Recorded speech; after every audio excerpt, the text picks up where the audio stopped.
Donc la question, mes chers grandes gueules, est-ce que c'est déjà plié? Est-ce que les dés sont déjà jetés? Et notre prochain président sera soit Marine Le Pen, sauf si la justice l'empêche, soit Jordan Bardella. 32-16 pour le dire au GG, aux grandes gueules. Jérôme Marty. Il y a surtout une dynamique internationale sur la montée des partis populistes ou d'extrême droite. Donc ça tendrait à dire que les jeux sont joués, quoi. Mais qui peut dire ce qui va se passer dans un peu plus d'1 an et demi? La politique, c'est mouvant. Les politiques sont d'ailleurs incapables de faire passer des projets au-delà de 6 mois ou de 3 semaines même. Donc c'est loin, quoi, 1 an et demi. Et puis surtout, qui peut me citer un seul sondage qui ne se soit pas trompé avant des élections présidentielles? On nous refait le coup des sondages régulièrement. Alors là, c'est vrai que la marge est grande quand même, hein. La marge est grande, mais Il y a une dynamique de mais présidentielle en systématiquement, on présidentielle. nous revend c'est déjà joué, ça va être lui, et puis ça sera pas quelqu'un d'autre, ou ça va être elle, et ça sera pas quelqu'un d'autre. Et puis à chaque fois, les faits donnent tort au sondage. Donc je veux croire que les faits donneront tort au sondage. Moi, vous connaissez, enfin, j'ai jamais caché mes sentiments par rapport à l'extrême droite. Donc je veux croire qu'il y aura un sursaut. Mais encore une fois, la situation internationale tente à montrer que la France pourrait ne pas être différente des pays qui l'entourent. Et juste pour prendre les pays qui l'entourent, nos voisins britanniques, Nigel Farage, qui est le parti populiste de la droite nationale, en 2022, il était à 3% dans les sondages. Là, aujourd'hui, il est à 37% dans les sondages. Et on pense que ça va être le prochain Premier ministre de la Grande-Bretagne. Joël Dagosseri. Surtout qu'en continuant sur ce que tu dis, c'était quand même un gros mytho, puisqu'il a promis aux Britanniques que ça allait être l'or, la puissance après le Brexit, et il s'est barré. Il s'est barré quand ils ont voté pour le Brexit, il a disparu, et là il revient en mode coucou, c'est moi, vous allez voir ce que vous allez voir, ça va mieux se passer, alors qu'il leur a menti. Donc quand même se méfier. Ceci dit, non, pour moi les dés ne sont pas jetés. Jérôme l'a très bien dit, il y a encore tellement de temps, et c'est vrai que c'est long pour nous ce quinquennat, mais il y a tellement de temps encore jusqu'en 2027. Oui, mais là, On vous nous êtes dans avait- des incantations. Oui, mais C'est-à-dire, vous non, donnez on pas n'est pas dans des d'arguments incantations. comme Si qui on pourraient est dans inverser la l'expérience, tendance. si on est dans l'expérience, on nous avait vendu un RN qui allait prendre l'Assemblée nationale d'un coup d'un seul, et c'est pas ce qui s'est passé. Alors oui, ils ont Front énormément républicain. grimpé, oui, mais ils n'ont pas été Premier ministre, enfin, en tout cas en tête des élections. D'ailleurs, Donc Jordan aujourd'hui, il n'y a que le Bardella Front avait... républicain qui peut les empêcher d'arriver au pouvoir. c'est ce que vous Aujourd'hui, dites. la vérité, oui, parce que Pas de bons candidats, de bonnes parce que propositions. le bloc central, il s'est désagrégé. Il s'est désagrégé quand tu vois que Glucksmann rejoint Philippe, qui était quand même, on va dire, un des candidats du centre droit qui se portait à peu près bien. Oui, il s'est désagrégé. Mais moi, je dis que au moment du vote, on aura d'autres candidats, j'y crois. Je crois qu'il y a d'autres candidats qui vont se révéler, et je crois que non, les dés ne sont pas jetés, et justement les gens doivent comprendre que oui, ils doivent aller voter, et oui, ils doivent aussi arrêter de voter pour des gens, parce que le RN, excusez-moi, même s'il passe, c'est pas l'opposition, hein.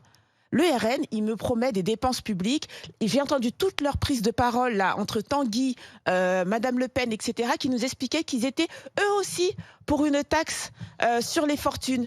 Donc le RN, c'est pas l'opposition. Le RN, c'est la même chose, avec teinté de quelques Oui, mais ils ont racismes. un argument Voilà. fort, c'est qu'ils disent qu'ils n'ont jamais été au pouvoir, qu'on les a jamais essayés. Ça, c'est un Mais j'ai argument pas besoin de les imparable. essayer, je les jamais écoute. essayé de boire Je du les gasoil écoute. aussi. Ils nous ont dit qu'ils voulaient remettre la retraite à 62 ans. Je les écoute, j'ai pas besoin de les essayer. Ce qu'ils me vendent, c'est la France de 1985. Donc, excuse-moi, j'ai pas envie de voter pour la France Non, de mais que toi, tu n'aies 1985. pas envie de voter, mais que beaucoup de gens disent, finalement, on les a pas essayés dans un désespoir. Et on va voir, et- on a les municipales qui arrivent, on va voir ce qui se passe. Les municipales, c'est un peu différent, parce que ça ouais, ils ont joue pas de- beaucoup sur l'implantation. Mourad. Je vous rappelle déjà que s'il n'y avait pas eu une alliance aux dernières législatives, alliance contre nature, puisque dès Oui. que le vote a été clos, on a dit finalement LFI c'est le diable, alors que juste avant c'était le Front républicain.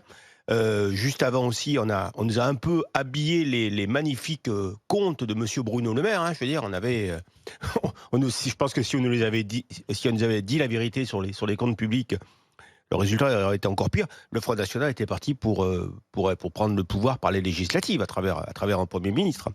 Alors, est-ce que le Front National va gagner en 2027 ? Moi, je pense que les mathématiques, c'est une science exacte.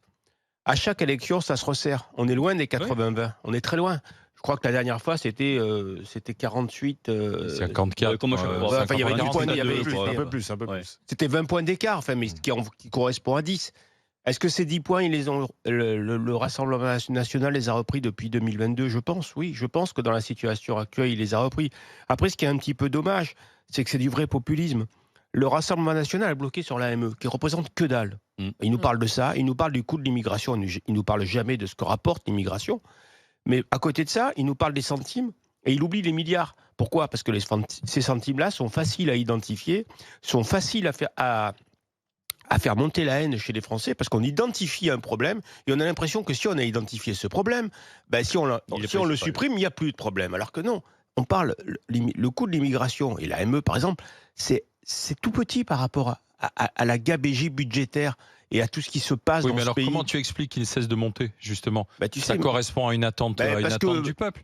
Parce qu'aujourd'hui, on va pas se mentir, je veux dire. Regarde, comme le rappelait Jérôme, partout en Europe, sauf aujourd'hui, en ce qu'il y a de nouveau, c'est qu'on a l'impression qu'on a une classe politique incompétente, corrompue, on a l'impression qu'il y a une oligarchie. Et le Rassemblement national représente l'alternative à cette oligarchie. Même moi, des fois, il m'est arrivé, et j'en fais la confession aujourd'hui, et derrière, je me reprends et je me gifle souvent, de me dire, au moins si le Rassemblement national prend le pouvoir, ça va dégager tout un tas d'assistés d'argent d'État qui sont là depuis des décennies. Et je pense que et je me consolerai avec ça. Mais après, je me gifle parce que je reprends conscience quand même. Mais je crois que sincèrement que le Rassemblement national, oui, est aux portes du pouvoir, il s'y prépare. Et d'autant plus. Et je voudrais juste terminer avec beaucoup d'objectivité. Et Dieu sait que je suis pas Rassemblement national. Il faut quand même reconnaître qu'à l'Assemblée, ils se sont bien tenus. Ils ont diversifié leurs candidats avec de jeunes, avec quelques candidats qui tiennent plutôt bien la route dans les médias. Ils vont prendre le pouvoir pour une raison simple, c'est parce qu'ils ont bien bossé leur truc. Mais moi, je pense qu'ils vont prendre le pouvoir, ils peuvent prendre le pouvoir parce que moi, je pense qu'ils se retrouveront face à la gauche au deuxième tour. Moi, je parie sur bien sûr. un deuxième tour entre Mélenchon et Marine Le Pen. Mélenchon est à 3 des autres, mais n'oubliez pas que c'est une bête pendant les élections, pendant les campagnes, c'est une bête. Et donc là, tout est possible. Je ne crois pas d'ailleurs que Mélenchon arrivera à convaincre les gens modérés de voter pour lui pour faire barrage à Marine Le Pen ou Jordan Bardella. Moi, je voterai pour l'exil dans ce cas. Tant que plus le bloc central s'accroche au pouvoir, plus les gens auront besoin de renverser la table. Et ils iront vers qui? Ils iront vers ceux qui ne se sont pas compromis avec le bloc central, c'est-à-dire les Insoumis et le Rassemblement national. Et je pense que les LR, plus ils resteront avec le bloc central, moins ils auront de chance de s'en détacher. Quand on voit quand même qu'Édouard Philippe est en perte de vitesse, et pourtant Édouard Philippe est assez critique maintenant sur Emmanuel Macron, ça ne prend pas, parce que pour les gens, Édouard Philippe, c'est le système. Mais moi j'ai qu'une question par rapport à ça. Il fait campagne quand, Édouard Philippe? Où est-ce que vous l'avez vu? Il a fait un numéro de légende. Il a disparu depuis un an. Il est totalement absent. Il envoie des cartes postales. C'est trop tôt.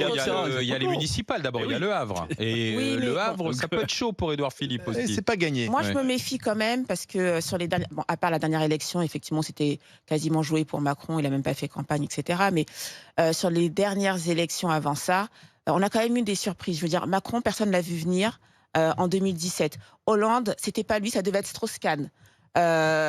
Fillon, il a été débarqué du jour au lendemain. Enfin, moi, je me méfie quand même des pronostics qu'on fait aujourd'hui en disant, voilà, on a une lecture des choses avec Mélenchon, Le Pen, etc. C'est pour ça que je dis c'est super long. Et d'ici 2027, moi je sais pas ce qui peut arriver. Ce pays est plein de surprises et je veux pas j'ai pas envie d'être fataliste et de me dire que le pays va être gouverné par le RN. Joël, sincèrement, Macron c'était la dernière station avant le Front National, parce qu'on avait l'impression que Macron c'était le dégagisme, c'était le mec qui venait de la société civile, qui allait renouveler la classe politique. Même leur marchepied, quoi. Et il a renouvelé la classe politique. Et on s'est retrouvé avec Michel Barnier et François Bayrou, Premier ministre. C'est même leur marchepied. Alors on va voir ce qu'en dit Gérald. Je pense que c'est écrit. Gérald dans l'Hérault. Bonjour Gérald. Oui, bonjour à tous. Bonjour. Est-ce que vous pensez que vu la dynamique, ça paraît inévitable maintenant le RN à l'Élysée? Dites-moi. Non, je n'y crois pas parce qu'il y aura toujours en fait ce front républicain où il y a une réserve de voix qui est quand même assez importante à gauche, au centre et chez les LR. Chez les LR, ils en ont perdu, hein. Les LR tendance Ciotti. Non, d'accord, mais qui feront quand même bloc auprès en fait du Rassemblement national. Après, est-ce que le Rassemblement national aujourd'hui veut réellement le pouvoir? Réellement, je pense que j'en doute, parce que sinon, en 2022, je pense que Marine Le Pen aurait été très forte face à Macron quand il y a eu cette fameuse, comment on appelle ça, face à face, et elle a loupé énormément de coches. Donc, non, Oui, mais c'est pas parce qu'elle voulait pas le pouvoir, c'est peut-être parce qu'elle a été moins bonne. Non, très honnêtement, je pense qu'ils préfèrent rester dans une opposition. Et je crois pas, moi. Je crois qu'ils font tout pour s'y préparer. Le RN a énormément changé son fusil d'épaule. Je pense qu'ils se dirigent plus vers un gouvernement socialiste qu'ils ne l'étaient avant.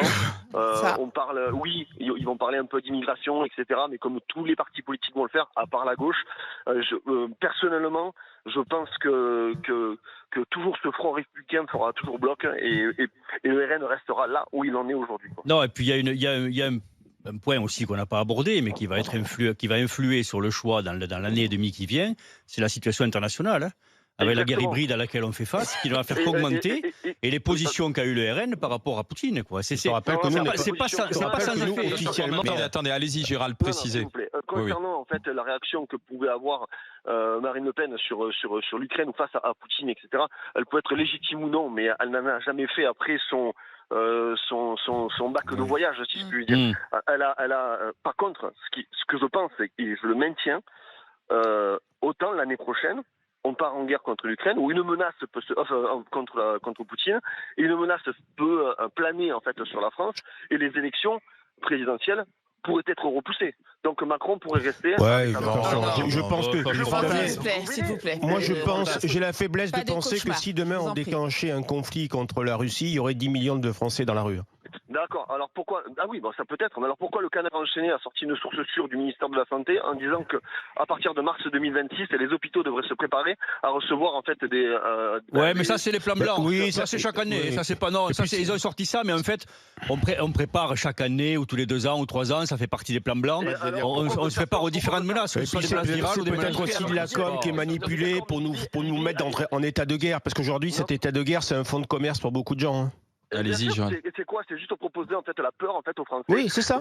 Ça fait partie du plan. Vous parliez que le RN dispersait la haine en fait autour des Français. Moi, je pense pas. Moi, je pense plutôt l'État actuellement qui disperse la haine. Il disperse la haine de toutes les manières possibles. Que ça soit. Quand on nous dit que les Russes sont aux portes de Paris, oui. À travers la guerre, à travers nos impôts, à travers toutes ces choses-là, les Français n'en peuvent plus. Les Français, évidemment, et puis ça justifie d'envoyer des milliards en veux-tu en voilà à l'Ukraine. Gérald, je pays d'ailleurs où le nombre de milliardaires a augmenté de façon assez insolente. Gérald, merci d'avoir été avec nous. Gérald, à bientôt pour de nouvelles discussions. Bientôt. Merci bien, parce qu'on va continuer de parler politique, mais on va regarder déjà votre humeur. 2027, est-ce que pour vous les dés sont jetés, Bardella et Le Pen, le RN à l'Élysée, vous dites oui à 66,5%. Et je pense que Bardella a plus de chances que Marine Le Pen. Oui.